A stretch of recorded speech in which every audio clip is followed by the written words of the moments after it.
ನಮಸ್ತೆ ಸ್ನೇಹಿತರೆ, ನಿಮ್ಮೆಲ್ಲರ ಹಿತೈಷಿ ಚಿತ್ತಚೇತನ ಬ್ರಹ್ಮ. ಸ್ನೇಹಿತರೆ, ಕೆಲವರು ಗುರಿ ಸಾಧನೆಯನ್ನು ಮುಟ್ಟೋದಿಲ್ಲ, ಯಶಸ್ಸು ಕೀರ್ತಿ ಗಳಿಸೋದಿಲ್ಲ, ಅಭಿವೃದ್ಧಿ ಸಮೃದ್ಧಿ ಹೊಂದೋದಿಲ್ಲ. ಯಾಕೆ ಅಂತಂದರೆ, ಬೀದಿಲಿ ಹೋಗ್ಬೇಕಾದ್ರೆ ನಾಯಿಗಳು ಬೊಗಳ್ತವೆ. ಆ ನಾಯಿ ಬೊಗಳೋದನ್ನು ನಿಲ್ಲಿಸುವಂತಹ ಕೃತ್ಯಗಳನ್ನು ಮಾಡ್ತಾ ಇರ್ತಾರೆ, ಕ್ರಿಯೆಗಳನ್ನು ಮಾಡ್ತಾ ಇರ್ತಾರೆ, ಕರ್ಮಗಳನ್ನು ಮಾಡ್ತಾ ಇರ್ತಾರೆ. ಅವರ ಶಕ್ತಿ ಚೈತನ್ಯವನ್ನು ಅಲ್ಲಿ ನಾಯಿ ಬೊಗಳೋದು ನಿಲ್ಲಿಸೋದಕ್ಕೋಸ್ಕರ ವಿನಿಯೋಗಿಸ್ತಾ ಇರ್ತಾರೆ.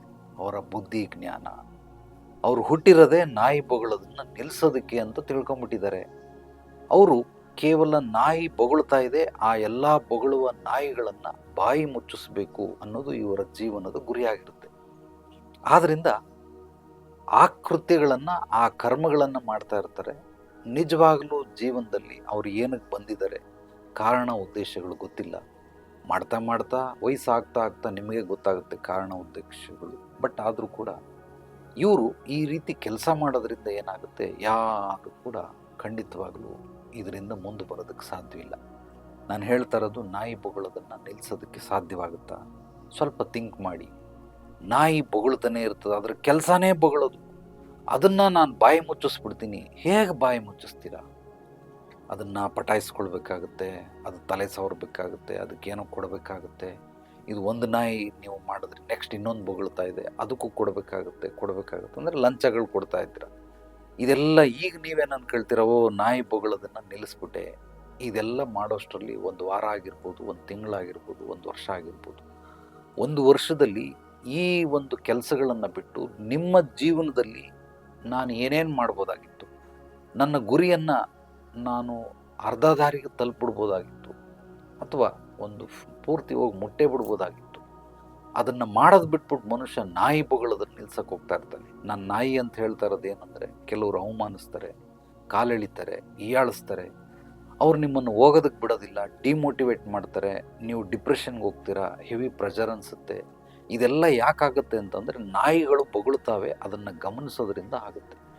ಆದ್ದರಿಂದ ನಾಯಿ ಬೊಗಳಿದ್ರೆ ಬೊಗಳ್ಕೊಳ್ಳಿ, ಅದ್ರ ಪಾಡಿಗೆ. ಸುಮ್ಮನೆ ನಿಮ್ಮ ಪಾಡಿಗೆ ನೀವು ಹೋಗ್ತಾ ಇರಿ. ಅದೊಂದು ಸ್ವಲ್ಪ ದೂರದವರೆಗೂ ಮಾತ್ರ ನಾಯಿ ಅಟ್ಟಿಸ್ಕೊಂಬರ್ತದೆ, ಅದಾದಮೇಲೆ ಅಟ್ಟಿಸ್ಕೊಂಬರೋದಿಲ್ಲ. ಖಂಡಿತವಾಗ್ಲೂ ಹೇಳ್ತಾ ಇದ್ದೀನಿ. ಅದರದ್ದೊಂದು ಪರಿಧಿ ಅಂತ ಇರ್ತದೆ. ಆ ಪರಿಧಿವರೆಗೂ ಬಂದು ಅಲ್ಲಿ ನಿಂತ್ಕೊಂಡ್ಬಿಡ್ತದೆ, ನಿಂತ್ಕೊಂಡು ಬೊಗಳ್ತಾ ಇರ್ತದೆ. ನೀವು ಮುಂದೆ ಸಾಗ್ತಾ ಸಾಗ್ತಾ ಸಾಗ್ತಾ ಆ ಶಬ್ದಗಳು ನಿಮಗೆ ಕೇಳೋದು ಗೌಣವಾಗುತ್ತೆ, ಅಂದರೆ ಕೇಳಿಸೋದಿಲ್ಲ, ಅದು ಹಾಗೆ ಹೋಗ್ಬಿಡುತ್ತೆ. ಅದೇ ಥರ ನಿಮಗೆ ಡಿಮೋಟಿವೇಟ್ ಮಾಡುವಂಥವ್ರು, ಅವ್ರದ್ದೊಂದು ಪರಿಧಿ ಇರುತ್ತೆ, ಅಲ್ಲಿವರೆಗೂ ಮಾತ್ರ ಅವರು ಅಳಿಸ್ತಾ ಇರ್ತಾರೆ, ಕಾಲು ಎಳಿತಾ ಇರ್ತಾರೆ, ಏಳಿಸ್ತಾ ಇರ್ತಾರೆ. ಅದಾದಮೇಲೆ ಅವ್ರು ಮುಂದೆ ಬರೋದಿಲ್ಲ. ಸೇಮ್ ನಾಯಿ ಕೇಸೇನೆ ಮನಸ್ಥಿತಿ ಕೇಸು. ಯಾರ್ಯಾರಿಗೆ ಕಂತ್ರಿ ಮನಸ್ಥಿತಿ ಇದೆ, ಅದು ನಾಯಿಗಳಿದ್ದಂಗೆ. ಅದು ಒಂದು ಸ್ವಲ್ಪ ದೂರದವರೆಗೂ ಬಂದು ನಿಂತ್ಕೊಂಡ್ಬಿಟ್ಟಿರ್ತದೆ. ಪ್ರತಿಯೊಂದು ನಾಯಿಗಳು ಅಲ್ಲೊಂದು ಬೌಂಡ್ರಿ ಹಾಕ್ಕೊಂಡಿರ್ತದೆ. ಆ ಬೌಂಡ್ರಿಯಿಂದ ಈಚೆ ಹೋಗೋದಿಲ್ಲ. ನೀವು ಏನು ಮಾಡಿದ್ರೂ ಈಚೆ ಹೋಗೋದಿಲ್ಲ. ಅದರೊಳಗಡೆನೇ ಅಲ್ಲೇ ಹುಟ್ಟಿದ್ದು, ಅಲ್ಲೇ ಬೆಳೆದಿದ್ದು, ಅಲ್ಲೇ ಸತ್ತಿದ್ದು. ಅದೇ ರೀತಿ ಈ ಕಂತ್ರಿ ಮನಸ್ಥಿತಿಗಳು, ಯಾರ್ಯಾರು ನಕಾರಾತ್ಮಕವಾಗಿ ಜೀವನ ಮಾಡ್ತಾ ಇರ್ತಾರೋ ಅವ್ರದ್ದೊಂದು ಬೌಂಡ್ರಿ ಇರುತ್ತೆ. ಆ ಬೌಂಡ್ರಿಯಿಂದ ಆಚೆ ಬರೋದಿಲ್ಲ ಅವರು. ನೀವು ಏನು ಮಾಡಿದ್ರೂ ಬರೋದಿಲ್ಲ. ನಿಮ್ಮನ್ನು ಸಾಯೋವರೆಗೂ ಹಿಂಬಾಲಿಸ್ಕೊಂಡು ಬರೋದಕ್ಕೆ ಸಾಧ್ಯವೇ ಇಲ್ಲ. ಇಂಥವ್ರನ್ನೆಲ್ಲ ಸಾಧ್ಯವಾದಷ್ಟು ಇಗ್ನೋರ್ ಮಾಡಿ, ಅವ್ರ ಕಡೆ ಗಮನ ಕೊಡಬೇಡಿ, ಅವ್ರ ಕಡೆ ನೋಡಬೇಡಿ, ಅವ್ರ ಬಗ್ಗೆ ಮಾತಾಡಬೇಡಿ. ಇದೆಲ್ಲ ಮಾಡೋದ್ರಿಂದ ನಿಮ್ಮ ಕೆಲಸನ ನೀವು ಮಾಡ್ತಾ ಹೋಗಿ. ಖಂಡಿತವಾಗ್ಲೂ ಮನುಷ್ಯನಿಗಿರೋದು ಮೂರು ಹಾದಿಗಳು. ಅವನು ಅಭಿವೃದ್ಧಿ ಸಮೃದ್ಧಿ ಹೊಂದಬೇಕು, ಯಶಸ್ಸು ಕೀರ್ತಿ ಗಳಿಸ್ಬೇಕು, ಇಲ್ಲ ಗುರಿ ಸಾಧನೆಯನ್ನು ಮಾಡಬೇಕು. ಯಾವುದು ಶ್ರೇಷ್ಠ ಅಂತ ಕೇಳಬೇಡಿ. ಯಾರ್ಯಾರಿಗೆ ಯಾವ್ದ್ಯಾವ್ದು ಇಷ್ಟ ಅಥವಾ ಯಾವ್ದ್ಯಾವುದು ನಿಮಗೆ ಕೈಗೆಟುಕುತ್ತೆ ಆ ಹಾದಿಯಲ್ಲಿ ಹೋಗೋದಕ್ಕೆ ಶುರು ಮಾಡಿ. ಆದರೂ ನಿಮಗೆ ಇದರಿಂದ ಹೊರಗೆ ಬರೋಕ್ಕಾಗ್ತಾ ಇಲ್ಲ ಅಂದರೆ ನೇರವಾಗಿ ಬಂದು ಭೇಟಿ ಮಾಡಿ. ಕೌನ್ಸ್ಲಿಂಗ್, ಮುಕ್ತ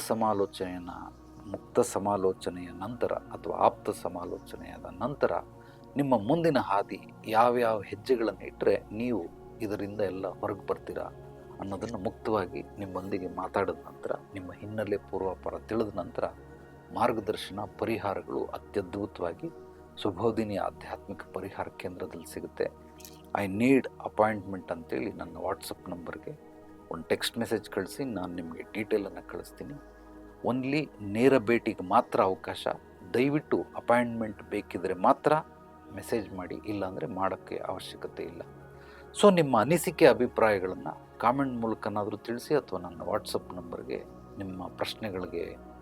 ವಾಯ್ಸ್ ಮೆಸೇಜ್ ಕಳಿಸಿ ಅಥವಾ ನಿಮ್ಮ ಸಂದೇಹಗಳನ್ನು ನನ್ನೊಂದಿಗೆ ಹಂಚ್ಕೊಳ್ಳಿ. ಅದಕ್ಕೆ ಸಂಬಂಧಪಟ್ಟಂಗೆ ವಿಡಿಯೋಗಳನ್ನು ಮಾಡ್ತೀನಿ. ತೀರಾ ವೈಯಕ್ತಿಕವಾಗಿದ್ದರೆ ನೇರವಾಗಿ ಬಂದು ಭೇಟಿ ಮಾಡಿ. ಎಲ್ರಿಗೂ ಒಳ್ಳೆಯದಾಗಲಿ. ನಾಳೆ ಮತ್ತೆ ಭೇಟಿಯಾಗೋಣ ಮತ್ತಷ್ಟು ಸತ್ವಭರಿತ ವಿಚಾರಗಳೊಂದಿಗೆ. ಎಲ್ಲರೊಳಗಡೆಗಿರುವ ಭಗವಂತನಿಗೆ ನನ್ನ ಭಕ್ತಿಪೂರ್ವ ಪ್ರಣಾಮಗಳು. ಸರ್ವೇ ಜನೋ ಸುಖಿನೋ ಭವಂತು. ಶುಭರಾತ್ರಿ.